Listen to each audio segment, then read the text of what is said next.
Welcome back to 30 days spoken English class. ముందుగా మనం never దీని గురించి తెలుసుకుందాం.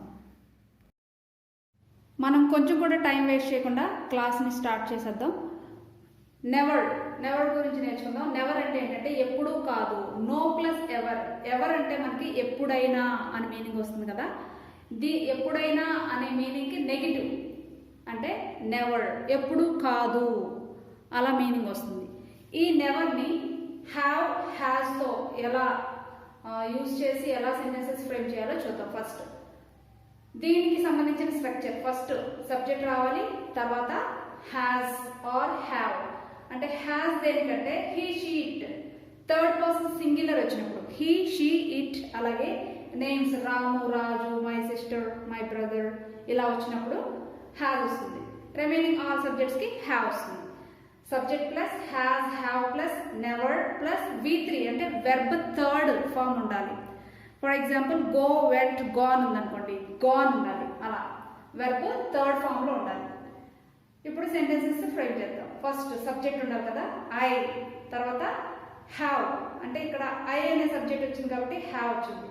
హీ, షీ, ఇట్ నేమ్ వచ్చినప్పుడు హ్యావ్ వస్తుంది. I have. హ్యావ్ తర్వాత never seen. See, saw, seen verb యొక్క third form. I have never seen నేను ఎప్పుడు చూడలేదు, నెగటివ్ మీనింగ్. షీ వచ్చింది కాబట్టి ఇక్కడ has. She has never supported me ఆమె ఎప్పుడు నాకు సపోర్ట్ చెయ్యలేదు. ఐ హ్యావ్ నెవర్ సెడ్ నేను ఎప్పుడు చెప్పలేదు. I have never said like that అనొచ్చు, నేను ఎప్పుడు అలా చెప్పలేదు. దే హ్యావ్ నెవర్ కమ్ వారెప్పుడు రాలేదు. They have never come here అనొచ్చు, వారెప్పుడు ఇక్కడికి రాలేదు. My friend has never gone మా ఫ్రెండ్ ఎప్పుడు కూడా వెళ్ళలేదు. ఇలా నెవర్ అంటే ఎప్పుడు కాదు అనే నెగిటివ్లో చెప్పేటప్పుడు మనం ఇలా యూజ్ చేస్తాం. నెక్స్ట్ ఈ నెవర్ని విల్ యూజ్ చేసి మనం సెంటెన్సెస్ ఫ్రేమ్ చేద్దాం. సబ్జెక్ట్ తర్వాత విల్ వస్తుంది, విల్ తర్వాత నెవర్, తర్వాత V1 వెర్బ్ మొదటి రూపంలో వస్తుంది. ఎందుకంటే ఇది భవిష్యత్తులో జరిగేది కాబట్టి, ఇది ఫ్యూచర్ కాబట్టి V1 వస్తుంది. సెంటెన్సెస్ చూద్దాం. హీ విల్ నెవర్ ఫర్గెట్ అతను ఎప్పటికీ మర్చిపోడు.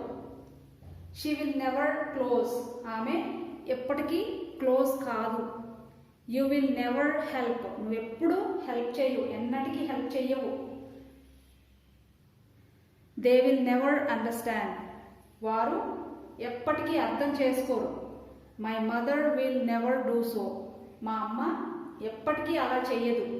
ఇలా భవిష్యత్తులో ఎప్పటికీ నువ్వు అలా చెయ్యవు అని నెగిటివ్గా చెప్తాం కదా, అలాంటి సందర్భంలో మనం నెవర్ని ఇలా యూజ్ చేస్తాం. ఇలాంటివి మరికొన్ని మీరు సెంటెన్సెస్ రాసుకోండి, మీరు మాట్లాడేటప్పుడు చక్కగా యూజ్ చేయండి. ఇప్పుడు ఈ నెవర్ని వాజ్ ఆర్ వర్ యూజ్ చేసి ఎలా సెంటెన్సెస్ ఫ్రేమ్ చేయాలో చూద్దాం. వాజ్ అనేసరికి మనకి ఐ, హీ, షీ, ఇట్ ఈ సబ్జెక్ట్స్కి వస్తుంది. Were you, we, they. ఇక్కడ నేమ్స్ వచ్చినప్పుడు కూడా వాజే వస్తుంది. My father, my mother, Ramu, Sita ఇలా. ఇక్కడ my parents were, my friends were ఇలా. ప్లోరల్ నౌన్ వచ్చినప్పుడు వర్డ్ వస్తుంది. You were, we were, they were ఇలా. ఐ వాజ్ నెవర్ లేట్ నేను ఎప్పుడు కూడా లేట్ అవ్వలేదు. ఐ వాజ్ ఇది past tense. My mother was never strict మా అమ్మ ఎప్పుడు కూడా స్ట్రిక్ట్గా లేదు. హీ వాజ్ నెవర్ సాడ్ అతను ఎప్పుడు కూడా విచారంగా లేడు, ఎప్పుడు సంతోషంగా ఉంటాడు అనే మీనింగ్ వస్తుంది. దే వర్ నెవర్ హ్యాపీ వారు ఎప్పుడు కూడా హ్యాపీగా ఉండరు, ఎప్పుడు చూసినా విచారంగా ఉంటారు చూడటానికి. దే వర్ నెవర్ హ్యాపీ వారు ఎప్పుడు హ్యాపీగా కనిపించరు. ఇలా వాజ్, వర్ యూజ్ చేసి మీరు కూడా కొన్ని సెంటెన్సెస్ ఫ్రేమ్ చేయండి.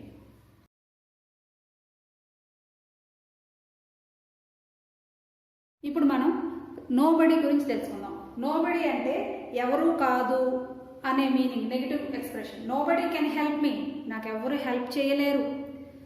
నోబడీ లైక్స్ మీ నన్ను ఎవరు కూడా ఇష్టపడరు. నోబడీ కెన్ స్టాప్ మీ, నన్నెవరు నన్నెవరు ఆపలేరు. నోబడీ అండర్స్టాండ్స్ మీ, నోబడీ అండర్స్టాండ్స్ హిమ్, అతనిని ఎవ్వరు కూడా అర్థం చేసుకోలేరు.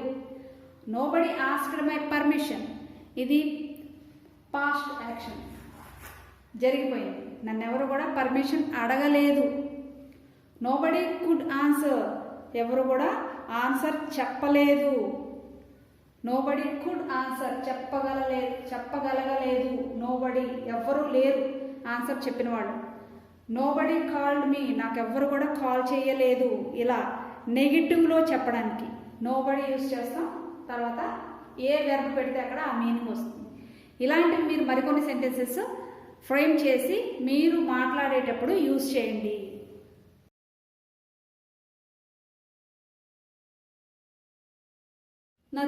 నథింగ్ అంటే ఇది కూడా negative expression. No plus thing, ఇది మీకు అర్థం అవుతుందని ఊరికే రాశాను. నథింగ్ అంటే ఏది లేదు, ఏది కాదు, అలా వస్తుంది మీనింగ్. ఐ ఫీల్ నథింగ్, నేనేమీ ఫీల్ అవ్వట్లా. నథింగ్ విల్ హ్యాపెన్, ఏమీ జరగదు. అంటే నెగిటివ్గా జరుగుతుంది అని ఎవరైనా ఫీల్ అయినప్పుడు నథింగ్ విల్ హ్యాపెన్, ఏం పర్వాలా అని చెప్తాను చూడండి. అలాంటప్పుడు ఏమీ జరగదు, nothing will happen. I have nothing to say, చెప్పడానికి ఏమీ లేదు నా దగ్గర. I have nothing to say, ఎవరైనా ఇంకేంటి విశేషాలు అని ఊరికే అడుగుతూ ఉంటారు కదా ఫోన్లో, అలాంటప్పుడు చెప్పడానికి ఏమీ లేదు. I have nothing to say, అక్కడ సేకి బదులుగా మనం ఏ వెర్బ్ పెట్టుకుంటే ఆ మీనింగ్ వస్తుంది.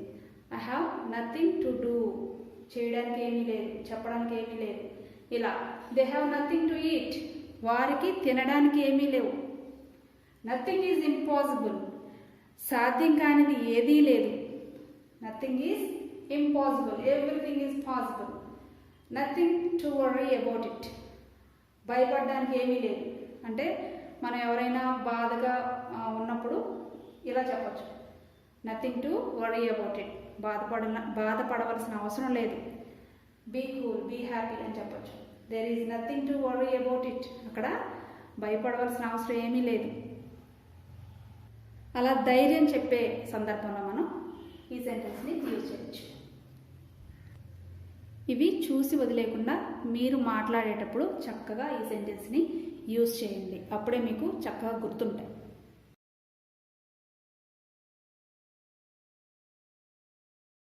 నో వే, ఇంపాసిబుల్, అది అసాధ్యం అంటాం కదా, అలాంటప్పుడు ఈ నో వే అని యూజ్ చేస్తాం. ఈ ఫస్ట్ సెంటెన్స్ ఆశ్చర్యపోయే సందర్భంలో no way, how did you pass it, ఎలా పాస్ అయ్యావో, అస్సలు నువ్వు సరిగ్గా రాయలేదు కదా, నో వే, అసలు ఛాన్సే లేదు. అలాంటప్పుడు ఆశ్చర్యపోయేటప్పుడు ఇలా యూజ్ చేస్తాం. No way she can win, తను గెలిచే ఛాన్సే లేదు, impossible. There is no way we complete on time, ఈ పనిని మనం టైంకి కంప్లీట్ చేయలేము, ఈ పని మనం టైంకి కంప్లీట్ చేయలేము, అసాధ్యం. నో వే, ఇంపాసిబుల్, చేయలేము. No way I can do this, ఇది నేను చేయలేను, ఇంపాసిబుల్, సమస్య లేదు, ఈ పని నేను చేయలేను అంటాం కదా, అలా. నో వే వీఆర్ సేఫ్, మనం ఖచ్చితంగా అయితే సేఫ్గా లేము, మనం సురక్షితంగా లేము. నో వే, ఛాన్సే లేదు, మనం ఇప్పుడు డేంజర్ జోన్లో ఉన్నాం అనే మీనింగ్ వస్తుంది.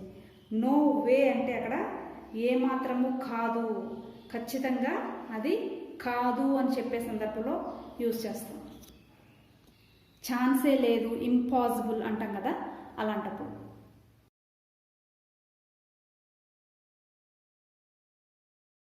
ఇప్పుడు నో వేర్ గురించి తెలుసుకుందాం.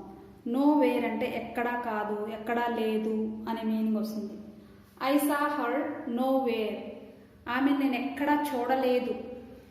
Gold is know where cheap, gold అనేది ఎక్కడా కూడా చవక కాదు, చీప్ కాదు.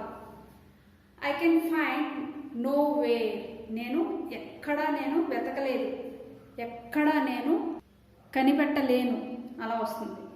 ఇక్కడ నేను మీకు బాగా అర్థమవుతుందని ఒక క్వశ్చన్ రాశాను. Where will you go during holidays, holidays సమయంలో మీరు ఎక్కడికి వెళ్తారు అని క్వశ్చన్ అడిగితే ఇలా చెప్పొచ్చు, నో వేర్, ఎక్కడికి వెళ్ళట్లా, nowhere, I will stay at home, నేను ఇంట్లోనే ఉంటాను, ఎక్కడికి వెళ్ళను. అలా నో వేర్ అంటే ఎక్కడికి కాదు అనే మీనింగ్ వస్తుంది, ఎక్కడా లేదు అనే మీనింగ్ కూడా వస్తుంది. అంటే ఆ సెంటెన్స్ని బట్టి మీనింగ్ అలా. Thank you for watching this video. If you like this video, please like it.